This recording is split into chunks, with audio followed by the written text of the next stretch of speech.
ഡിജിടെക്കിൻ്റെ DW104 എന്ന wireless മൈക്കിൻ്റെ review ആണ് ഞാനിന്നിവിടെ ചെയ്യുന്നത്.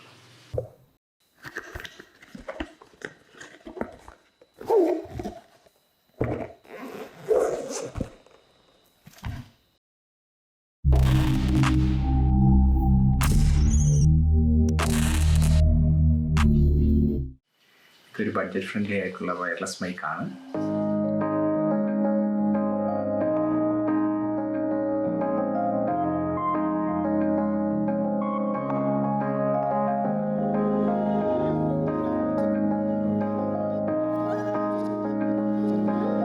തുടക്കക്കാർക്കെല്ലാം വാങ്ങി യൂസ് ചെയ്യാൻ പറ്റുന്ന ഒരു വയർലെസ് മൈക്ക് തന്നെയാണിത്.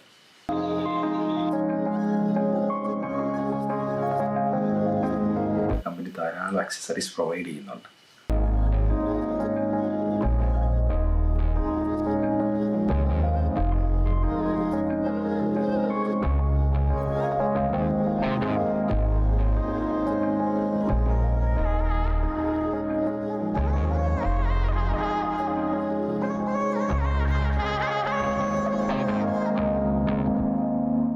TFT ഡിസ്പ്ലേയോട് കൂടിയാണ് ഈ വയർലെസ് മൈക്ക് വരുന്നത്.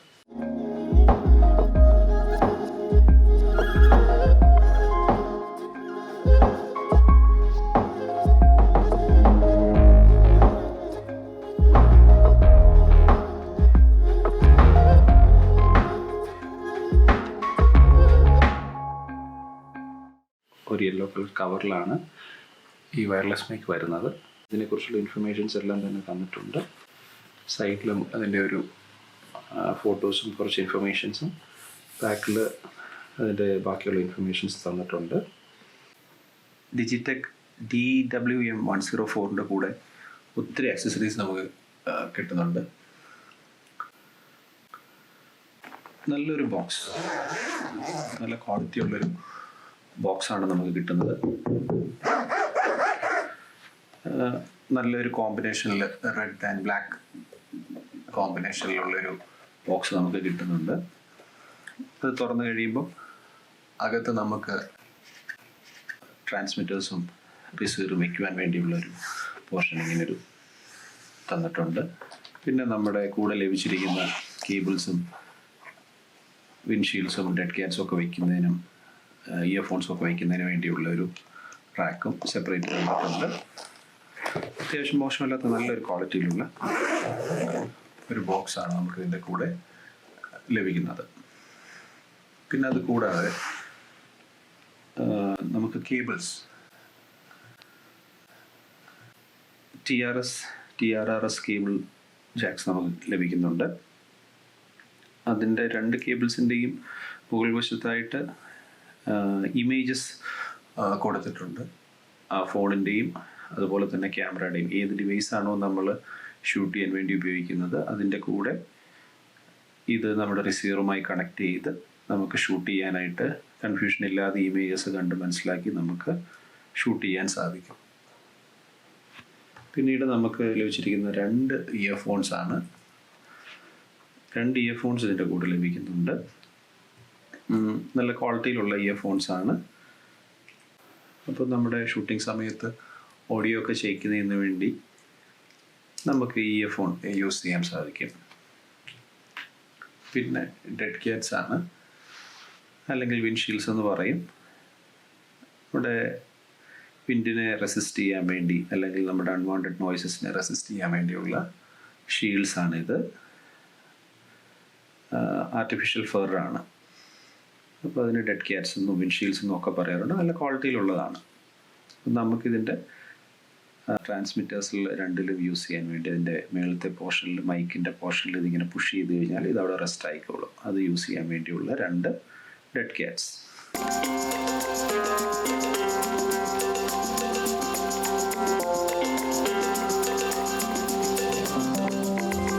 പിന്നീട് ടൈപ്പ് സി കേബിൾസ് ഒരു 3 എണ്ണം, പിന്നെ നമുക്ക് ലൈറ്റ്നിങ് ടൈപ്പ് സി കേബിൾസും ഉണ്ട്. നമുക്കത് ചാർജ് ചെയ്യാനും മറ്റെന്തെങ്കിലും ആവശ്യങ്ങൾക്കൊക്കെ ഉപയോഗിക്കാൻ വേണ്ടുന്ന ഒരു 3 കേബിൾസും നമുക്ക് ഇതിൻ്റെ കൂടെ ലഭിച്ചിട്ടുണ്ട്.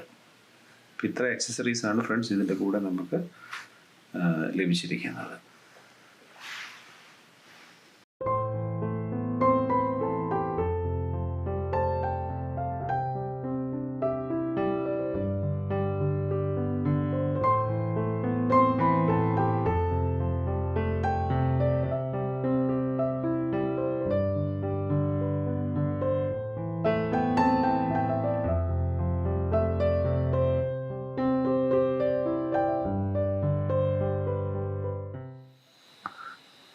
ഇതാണ് ഫ്രണ്ട്സ് ഇതിൻ്റെ ട്രാൻസ്മിറ്റർ. ഇതിന് ഇവിടെ ഒരു 3 സ്വിച്ചസ് തന്നിട്ടുണ്ട്. നമുക്കിപ്പം അതിൻ്റെ പവർ ബട്ടൺ ജസ്റ്റ് ഒന്ന് ഓൺ ചെയ്ത് നോക്കാം. ഒരു 3 സെക്കൻഡ്സ് അതൊന്ന് ഹോൾഡ് ചെയ്ത് പിടിച്ച് കഴിഞ്ഞാൽ അത് പവർ ഓൺ ആവും. അപ്പോൾ ഇങ്ങനെ വെൽക്കം എന്ന് കാണിച്ചിട്ട് ഇങ്ങനെ കുറച്ച് ഡിസ്പ്ലേസ് അതിനകത്ത് കാണിക്കും. ഒന്ന് ബാറ്ററിയാണ്, ബാറ്ററിയുടെ ഒരു ഇൻഡിക്കേഷൻ. പിന്നെ ഇത് എ എന്നുള്ളത് കാണിച്ചിട്ടുണ്ട്. അപ്പോൾ അടുത്തതാകുമ്പം സെക്കൻഡ് വൺ ബി ആയിരിക്കും. പിന്നെ ഇതിൻ്റെ മുകളിൽ വേറെ 1-2 കാര്യം കൂടെ കാണിച്ചിട്ടുണ്ട്. ഫസ്റ്റ് കാണിച്ചിരിക്കുന്ന ഒരു മൈക്കിൻ്റെ ഒരു ഇതാണ്. അതെന്താണെന്ന് വെച്ചാൽ മ്യൂട്ടാണോ അൺമ്യൂട്ടാണോ എന്നറിയാനാണ്. നമ്മൾ പവർ ബട്ടണിൽ തന്നെ നമുക്കൊരു സിംഗിൾ പ്രസ് ചെയ്ത് കഴിഞ്ഞാൽ മ്യൂട്ടാവും, ട്രാൻസ്മിറ്റർ മ്യൂട്ടാവും. വീണ്ടും ഒന്നുകൂടെ പ്രസ് ചെയ്ത് കഴിഞ്ഞാൽ അൺമ്യൂട്ടാവും.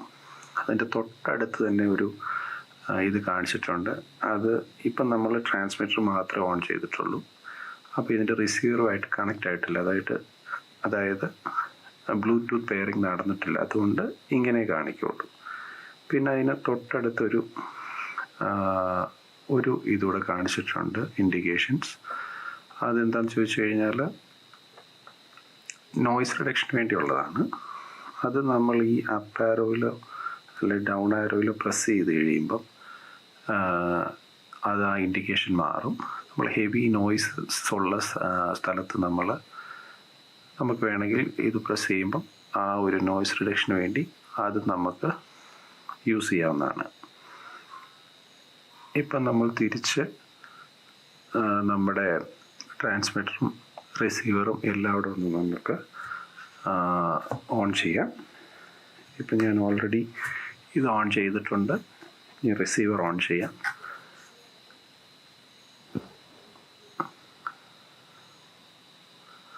റിസീവറുടെ പവർ ബട്ടൺ അതുപോലെ തന്നെ 3 ബട്ടൺസാണ് ഇവിടെയും തന്നിരിക്കുന്നത്. അതിൻ്റെ മിഡിലുള്ള സ്വിച്ച് പ്രസ് ചെയ്ത് കഴിയുമ്പം അത് ഒരു 3 സെക്കൻഡ്സ് അങ്ങനെ ഹോൾഡ് ചെയ്ത് കഴിയുമ്പം അത് ഓണാവും. എ മാത്രമേ കാണിച്ചിട്ടുള്ളൂ. എ മാത്രം കാണിച്ചിരിക്കുന്ന കാര്യം നമ്മളത് മാത്രമേ ഓൺ ചെയ്തിട്ടുള്ളൂ. ഒരു ട്രാൻസ്മിറ്റർ മാത്രം ഓൺ ചെയ്തിട്ടുള്ളൂ. അതുകൊണ്ട് അത് മാത്രമേ ഇപ്പം നമ്മുടെ ഡിസ്പ്ലേയിൽ കാണിച്ചിട്ടുള്ളൂ. പിന്നെ ഇതിനകത്ത് ഈ പവർ ബട്ടണിൽ തന്നെ നമ്മളൊന്ന് പ്രസ് ചെയ്ത് കഴിഞ്ഞാൽ സ്റ്റീരിയോ മോണോ എന്ന് നമുക്ക് ഇത് മാറ്റാനായിട്ട് സാധിക്കും. ഇപ്പം മോണോയിലാണ്, നമ്മളൊന്ന് പ്രസ് ചെയ്ത് കഴിഞ്ഞാൽ സ്റ്റീരിയോ ആയിട്ടത് മാറും. ഇപ്പം റിസീവറും ഓൾറെഡി ഓണായിട്ടുണ്ട്. എ ചാനലുമായിട്ട് ഇതിപ്പോൾ ഓൾറെഡി കണക്റ്റഡ് ആയിട്ടുണ്ട്. അപ്പോൾ എ ചാനൽ നമ്മൾ എടുത്ത് നോക്കിയാൽ നമുക്ക് അതിനകത്ത് ആ പെയ്ഡ് ആയിട്ടുണ്ടോ ഇല്ലയോ നമുക്ക് അറിയാനായിട്ട് സാധിക്കും.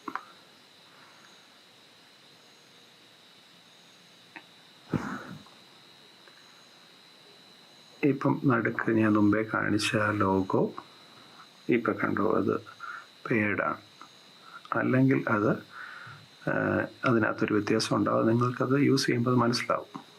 ഇപ്പം ഇതും ഈ ട്രാൻസ്മിറ്ററും റിസീവറുമായി ഓൾറെഡി കണക്റ്റഡ് ആയി. ഇനി നമുക്ക് മറ്റ് റിസീവറൂടെ ട്രാൻസ്മിറ്ററൂടെ നമുക്ക് ഓൺ ചെയ്യാം.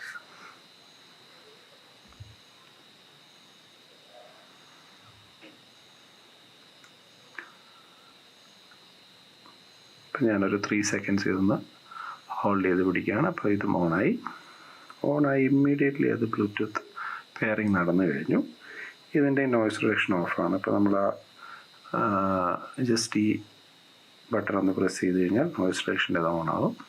അപ്പോൾ ഇപ്പോൾ ഇതും രണ്ടും റിസീവറുമായി പെയ്ഡായിട്ടുണ്ട്. ഇപ്പം നിങ്ങൾക്ക് കാണാൻ സാധിക്കും, ഇപ്പോൾ 2 ട്രാൻസ്മിറ്ററും റിസീവറുമായി പെയ്ഡായിട്ടുണ്ട്. ഇപ്പം ഞാൻ യൂസ് ചെയ്യുമ്പോഴൊക്കെ അതിൻ്റെ സിഗ്നൽസ്, അതായത് മൈക്സിൽ എന്തെങ്കിലും തട്ടുക ഇതുണ്ട്, നോയ്സസ് വരുമ്പോഴത്തേക്കും അതിൻ്റെ ഗ്രാഫ്സ് അവിടെ കാണിക്കും.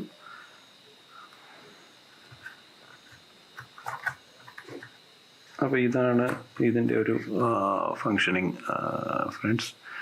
തികച്ചും ഈസി ആയിട്ട് നമുക്ക് യൂസ് ചെയ്യാൻ പറ്റുന്ന ഒരു ഡിവൈസാണ്.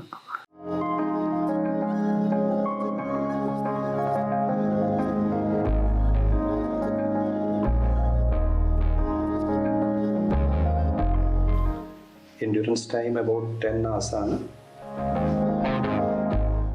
ഓംനി ഡിറക്ഷണലാണ് ഇതിൻ്റെ ഒരു പിക്കപ്പ് മോഡ്. 450 mAh ബാറ്ററിയാണ് ഇതിന് തന്നിരിക്കുന്നത്. ട്രാൻസ്മിറ്റർ 35 grams-ഉം റിസീവർ 40 grams-ഉം.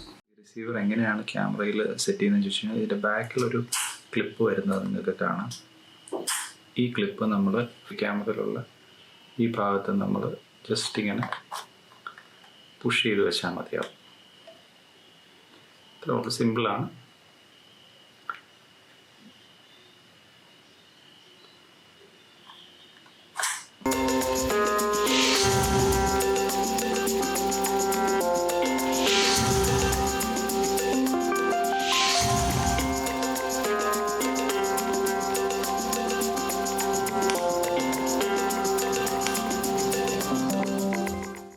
വോയിസ് ടെസ്റ്റ് നമുക്കും ചെയ്ത് നോക്കാം. കമ്പനി പറയുന്ന അതേ റേഞ്ച് തന്നെ നമുക്ക് കിട്ടുന്നുണ്ടോ എന്ന് ജസ്റ്റ് ഒരു ചെറിയ ടെസ്റ്റ്.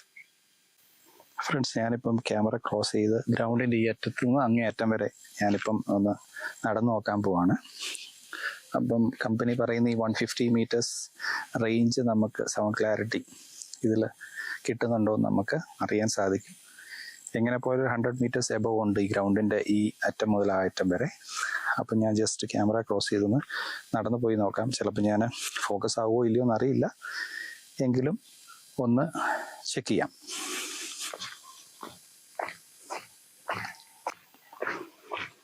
ഇപ്പം ഞാൻ ആദ്യത്തെ ഗോൾ പോസ്റ്റിൻ്റെ അടുത്ത് എത്തിയിട്ടുണ്ട്. ഓൾമോസ്റ്റ് 20-25 meters കാണും ഇത്.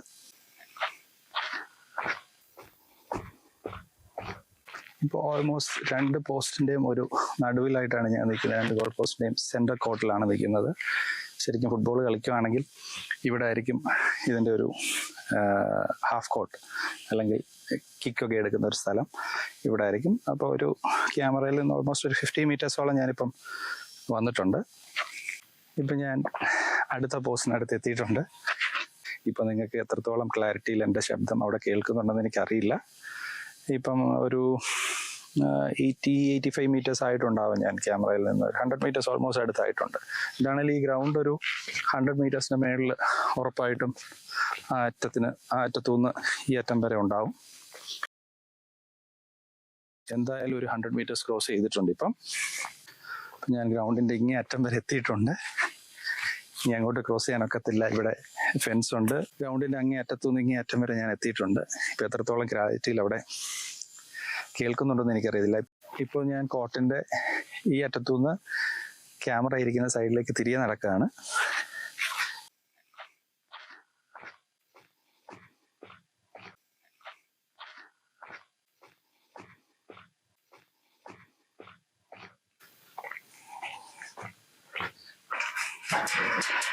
ഞാൻ ആ പോസ്റ്റിൻ്റെ ഇതിൽ ഒന്ന് ചവിട്ടിയതിൻ്റെ ശബ്ദമാണ് നിങ്ങളിപ്പോൾ കേട്ടത്.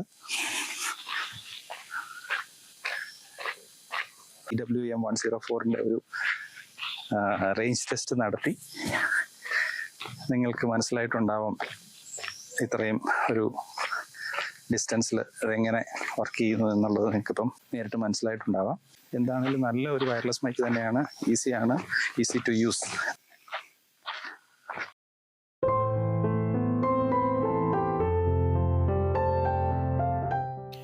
ഇതിൻ്റെ പ്രൈസ് റേഞ്ച് അറൗണ്ട് 8,000 rupees ആണ്. എനിക്കിത് കട്ടപ്പനയിലുള്ള ഈസി സ്റ്റോറിൽ നിന്ന് 7,500-ന് കിട്ടി. നിങ്ങൾക്ക് ഈ വീഡിയോ ഇഷ്ടമായെങ്കിൽ എൻ്റെ ചാനൽ ഒന്ന് സബ്സ്ക്രൈബ് ചെയ്യണം, ലൈക്ക് ചെയ്യണം, നിങ്ങളുടെ വാല്യുബിൾ കമൻറ്റ്സ് ഒന്ന് പോസ്റ്റ് ചെയ്യണം, സൈഡിലുള്ള ബെൽ ബട്ടൺ ഒന്ന് എനേബിൾ ചെയ്യണം. അടുത്ത വീഡിയോസിലെ നോട്ടിഫിക്കേഷൻസ് ഒക്കെ നിങ്ങൾക്ക് കിട്ടുന്നതായിരിക്കും. അടുത്ത വീഡിയോയിൽ കാണുന്നവരെ ബൈ.